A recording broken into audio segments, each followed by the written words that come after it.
വെറും മിഠായി കഴിക്കുന്നത് കൊണ്ട് മാത്രമാണോ കുട്ടികളുടെ പല്ല് കറ പിടിക്കുന്നത് എന്നാണോ നിങ്ങളും വിശ്വസിച്ചിരിക്കുന്നത്? എന്നാൽ അത് മാത്രമല്ല അതിൻ്റെ കാരണം. ഇതിന് ഏറ്റവും കൂടുതൽ വില്ലനായി നിൽക്കുന്നത് ബിസ്ക്കറ്റാണ്. ഞാൻ നോക്കുന്ന സമയത്ത് എൻ്റെ മകൻ്റെ പല്ലും ഏകദേശം ഇതുപോലെ തന്നെയാണ്. ഒരുപക്ഷെ നമ്മൾ കുട്ടികൾക്ക് മിഠായി കൊടുക്കുകയാണെങ്കിൽ തന്നെ മാക്സിമം 1 2 ആ രീതിയിലൊക്കെ ആയിരിക്കും ഒരു സമയത്ത് കഴിക്കുക. ഈ ബിസ്ക്കറ്റ് കഴിക്കുന്നത് അങ്ങനെയല്ല. ഒരേ ഇരിപ്പിൽ തന്നെ ഒരു പാക്കറ്റൊക്കെ കഴിക്കാനുള്ള സാധ്യതയുണ്ട്. അപ്പോൾ ഇതിൽ ഏറ്റവും കൂടുതൽ അടങ്ങിയിരിക്കുന്ന ഷുഗറും മൈദ ആയതുകൊണ്ട് തന്നെ ഇത് ഏറ്റവും കൂടുതൽ ഡേഞ്ചറസ് ആയിട്ടുള്ളൊരു സംഭവമാണ്. അപ്പോൾ ഇതാണ് പല്ലിനെ നമുക്ക് ഏറ്റവും കൂടുതൽ ബാധിക്കുന്ന ഒരു കാര്യം. ബിസ്ക്കറ്റ് കഴിക്കുന്ന മൂലം എന്താണെന്ന് വെച്ചാൽ അത് പല്ലിൻ്റെ പുറകിൽ പോയി ഇതേപോലെ പറ്റിപ്പിടിച്ച് നിൽക്കും.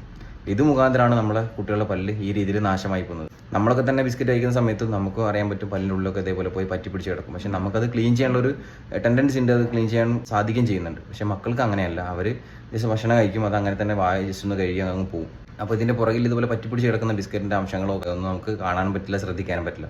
ഇത് മുഖാന്തരമാണ് ഇവരുടെ പല്ലുകളൊക്കെ ഇത്തരത്തിൽ കേടായി പോകുന്നത്. ബിസ്ക്കറ്റ് കൊടുത്തതിന് ശേഷം കുട്ടികളുടെ പല്ല് ഉൾഭാഗത്ത് നല്ലപോലെ ക്ലീൻ ചെയ്ത് കൊടുത്താൽ ഇത്തരത്തിലുള്ള കേടാവുന്നരുത് മാക്സിമം